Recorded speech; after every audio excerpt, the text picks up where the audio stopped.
할렐루야. 오늘은 2021년 11월 18일 목요일입니다. 하나님 앞에 나오신 모든 성도님들을 주님의 이름으로 환영하고 축복합니다. 계속하여 욥기를 묵상하는 가운데 있습니다.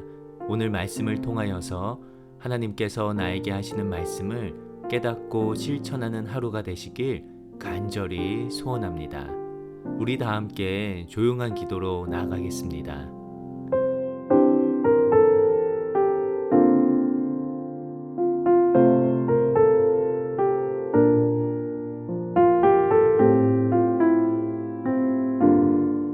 아멘. 오늘 우리에게 주시는 말씀 욥기 27장 13절에서 23절 말씀을 다 함께 보시겠습니다.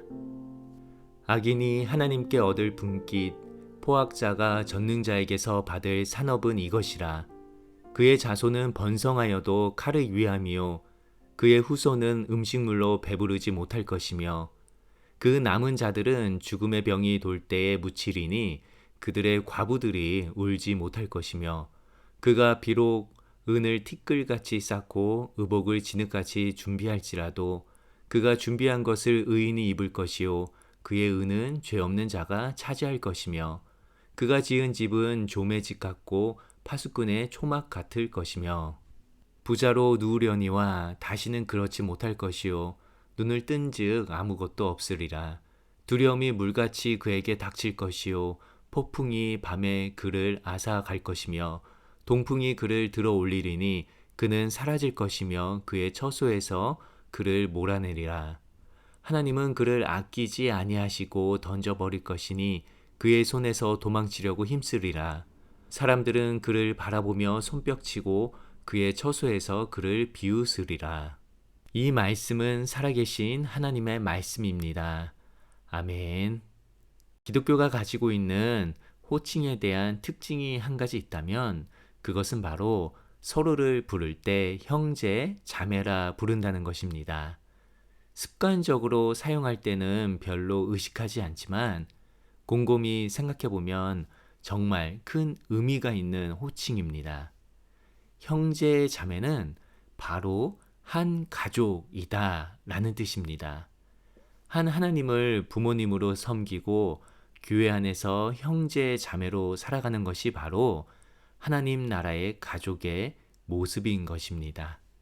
함께 신앙생활하는 모든 사람들은 주 안에서 가족입니다. 바울은 에베소서 2장 19절에서 이렇게 말하였습니다. 그러므로 이제부터 너희는 외인도 아니요 나그네도 아니요 오직 성도들과 동일한 시민이요 하나님의 권속이라.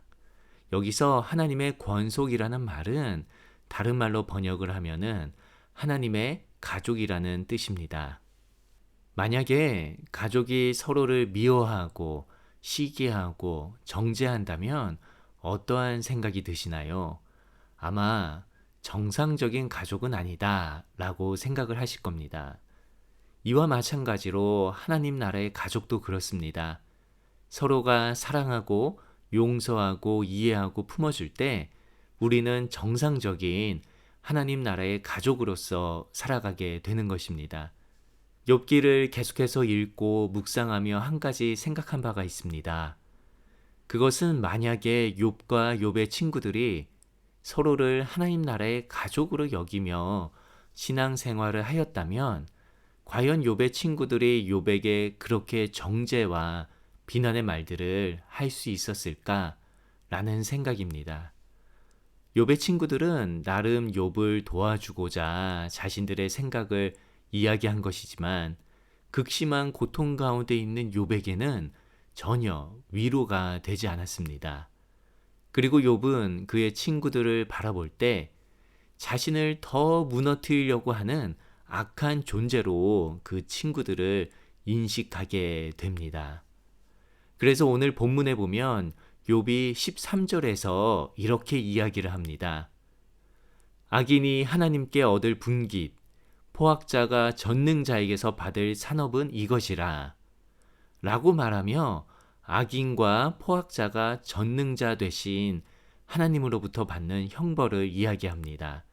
여기서 악인과 포악자를 일반적인 대상으로 말할 수도 있겠지만 욥기의 진행과 문맥을 살펴보게 되면 악인과 포악자는 바로 욥의 친구들을 의미한다고 볼 수 있습니다. 욥은 14절 그리고 23절까지를 통하여서 악인과 포악자, 즉 욥의 친구들이 받게 될 형벌이 무엇인지에 대해서 총 5가지로 설명을 합니다. 첫째는 14절과 15절 말씀입니다. 그의 자손은 번성하여도 칼을 위하며 그의 후손은 음식물로 배부르지 못할 것이며 그 남은 자들은 죽음의 병이 돌 때에 묻히리니 그들의 과부들이 울지 못할 것이며. 지금 욥은 14절과 15절을 통하여서 무시무시한 그런 이야기를 하고 있습니다. 악인들의 가족이 멸망하게 될 것이다 라고 그렇게 이야기하고 있는 것이지요. 그리고 아시다시피 그 악인은 바로 욥의 친구들을 의미하고 있습니다. 16절과 17절에서는 의인들이 악인들의 재산을 차지할 것이다 라고 말을 하고 있고요. 18절과 19절에서는 악인들의 집은 안전하지 못하고 부서지게 될 것이다 라고 말을 하고 있습니다. 20절과 21절에서는 죽음의 두려움에 쓸려 세상에서 사라지게 될 것이다 라고 합니다. 마지막으로 22절과 23절에서는 그리고 결국 악인은 하나님의 심판을 받게 될 것이며 사람들은 그들을 조롱하게 될 것이다 라고 말하고 있습니다.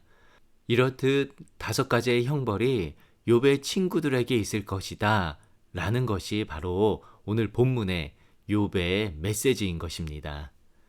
저는 이 부분을 계속해서 묵상하고 또 묵상하면서 2가지 마음이 들었습니다. 한편으로는 통쾌하다. 악인들의 길이 결국 이렇게 되는구나 라는 그런 마음을 가지게 되었습니다.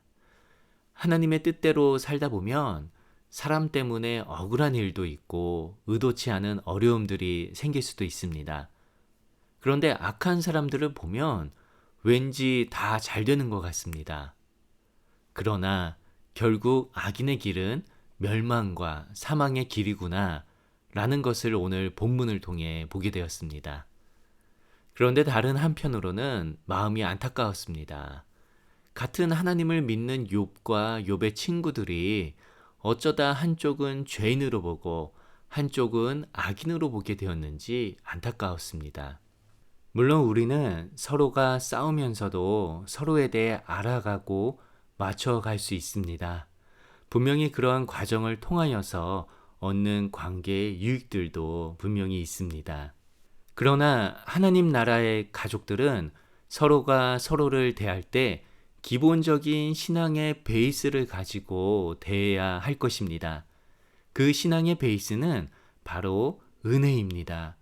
우리는 하나님의 은혜로 구원받은 죄인이다 라는 것이 바로 우리 그리스도인들의 신앙의 근본인 것입니다. 이것을 근간으로 신앙생활을 하지 않게 된다면 하나님 나라의 가족은 무너지게 됩니다. 공동체가 어려움을 겪게 되는 것이지요. 상대방보다 내가 더 높다라는 생각을 가지게 되고 내가 더 옳다라고 여기게 되는 것입니다. 그렇게 서로 가르치려고만 하고 들으려고는 하지 않습니다. 그리스도인들은 내가 당신보다 부족한 사람입니다 라는 고백이 자연스럽게 나와야 합니다. 물론 내가 상대방보다 더 아는 것이 많을 수도 있고 세상에서 더 공부를 많이 하거나 가진 것들이 더 많을 수도 있습니다. 하지만 우리 그리스도인들은 서로의 가진 것이나 학벌이나 외형적인 것으로 상대방을 대하지 않습니다. 나도 하나님의 자녀이며 죄인이요. 당신도 하나님의 자녀이며 죄인이다. 라는 생각을 가지며 서로를 대하는 것이 바로 그리스도인들의 모습인 것이지요. 내가 부족하고 죄인이라고 고백하는 것의 기준은 사람이 아니라 하나님입니다. 그렇기에 비록 상대방이 나보다 나은 점이 있다고 생각하지 않을지라도 우리는 하나님의 기준에 비추어 나는 부족하고 죄인이다 라는 고백을 할 수 있는 것입니다. 하나님의 은혜로 구원받았음을 확신하는 그리스도인들은 이 고백이 낯설지가 않습니다. 내가 살아가는 것도 은혜이고, 직장에서 일하는 것도 은혜이고, 교회 안에서 신앙생활하는 것도 은혜입니다. 비록 매일마다 실수하고 무너지는 경험을 할지라도 하나님의 은혜가 무엇인지 아는 분들은 매일의 삶이 감사하고 그저 은혜라고 고백을 하게 됩니다. 그리고 말로만 고백하는 것이 아니라 실제적으로 삶을 살아갈 때 나는 죽고 예수로 살아가는 삶을 살게 됩니다. 나의 의지, 나의 교만, 나의 판단, 나의 고집, 나의 욕망들을 모두 다 내려놓고 예수님이 원하시는 삶을 살아가게 되는 것이지요. 그렇기에 은혜로 구원받았음을 알고 실천하는 그리스도인들이 많은 교회는 말로만 은혜를 말하지 아니합니다. 실제적으로 성령의 열매들이 교회 곳곳에서 나타나게 됩니다. 서로를 대할 때 사랑으로 대합니다. 기쁜 일이 있을 때 같이 기뻐해주고 슬픈 일이 있을 때 같이 울어줍니다. 분열이 있는 곳에 화평을 가져다 줍니다. 공동체의 화평을 위해 양보를 하게 되고 자신을 희생할 줄도 알게 됩니다. 서로를 기다릴 줄 압니다. 서로를 기다림으로써 하나님만을 의지하는 법을 배웁니다. 서로에게 친절하게 대합니다. 상대방의 외형을 보고 친절히 하는 것이 아니라 상대방도 나와 같은 하나님의 자녀다 라는 것을 인정하고 그 사람에게 친절히 대하는 것입니다.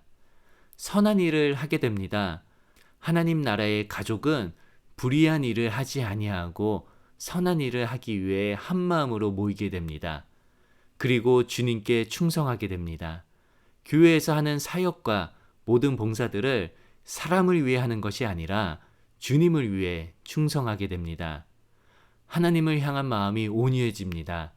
하나님 앞에 교만하지 아니하고 하나님의 뜻을 실천하기 위해 노력하게 됩니다.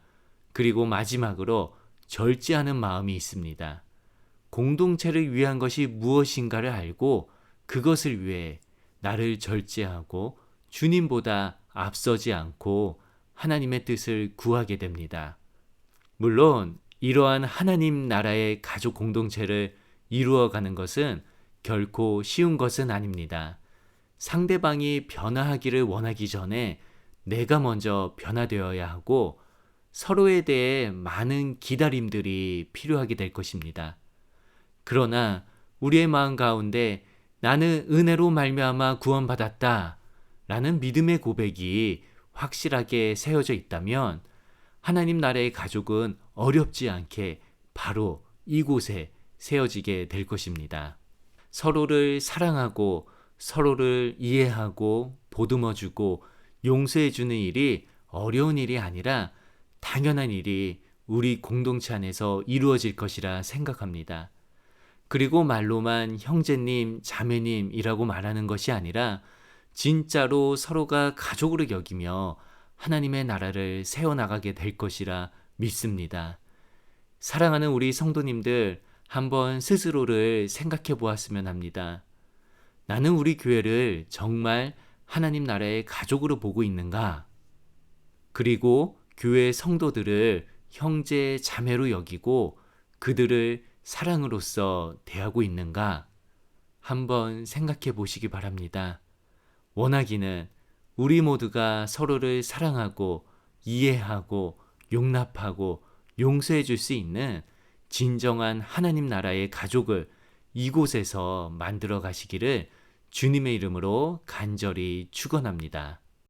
우리 다 함께 주기도문 하시며 주님 앞에 결단하며 나아가겠습니다.